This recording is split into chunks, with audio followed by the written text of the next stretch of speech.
These coils are made of thinly laminated copper wires.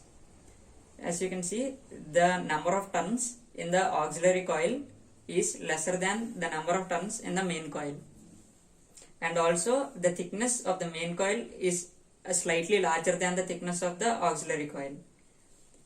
And here, as you can see, one end of the auxiliary coil and one end of the main coil are connected together and supplied to the through the red wire to the outer voltage.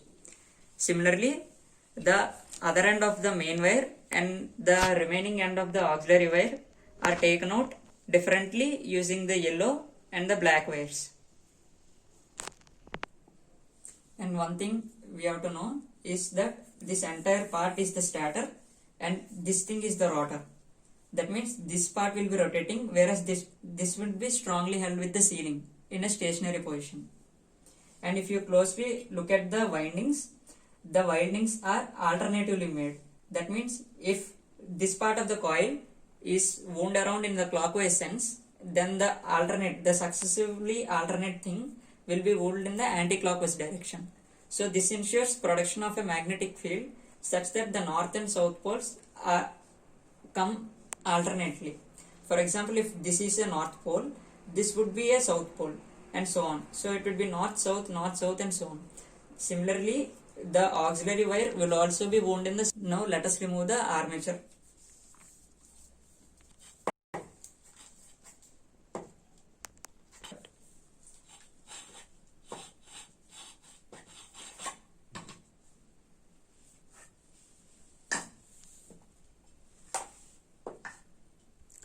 This is the lower cap, which you can see from the bottom.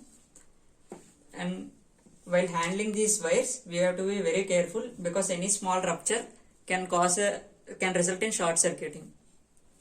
The material which they use for the wires is copper, and we use an electromagnetic material for these plates, as well as this is also an electromagnetic material. This would be made with aluminium.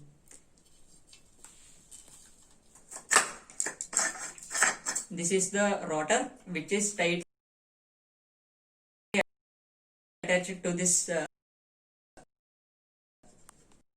lower case, which will be revolving.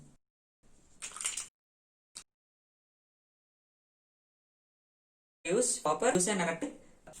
This is magnetic material, aluminium. Which will be. We have previous upper part bearings, which is here and here in the bearing. As you can see, we have previously removed. This is the upper part and this is the lower part. There will be two bearings which will be holding this stand together. In the lower part, you can see here there is a bearing, and here in the upper part there is another bearing. Meter device which we can use for measuring several physical values like voltage, current, and resistance. Now let us measure the current and resistance. Now let us measure the resistance of these coils. To measure the resistance, I have to select the resistance options, ohm meter options from the multimeter. The resistance of the coil using these testing probes.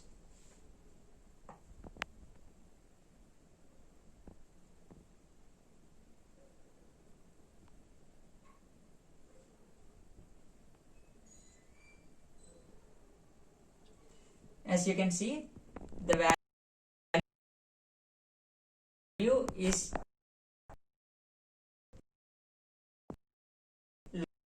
at 214.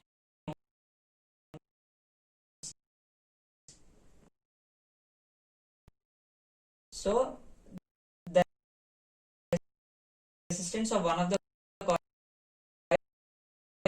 is 214 ohms, around 214 ohms, around 214 to 220 ohms.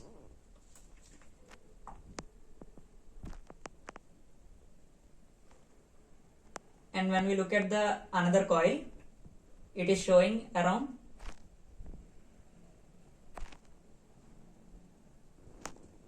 190 ohms. Yes.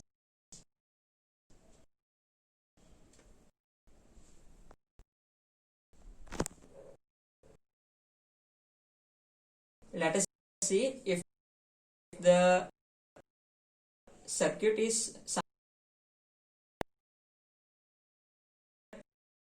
short circuit with the body. For that body, for that, let us try to calculate the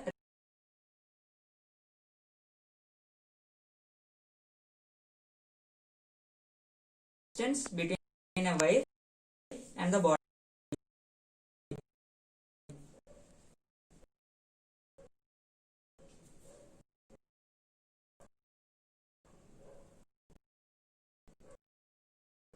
As you can see, there is no reading within this range, which means the resistance is very high, or there is no. We have to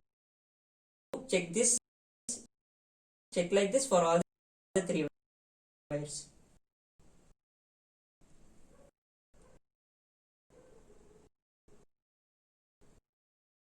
And we have to confirm that there is no short circuit anywhere in the body.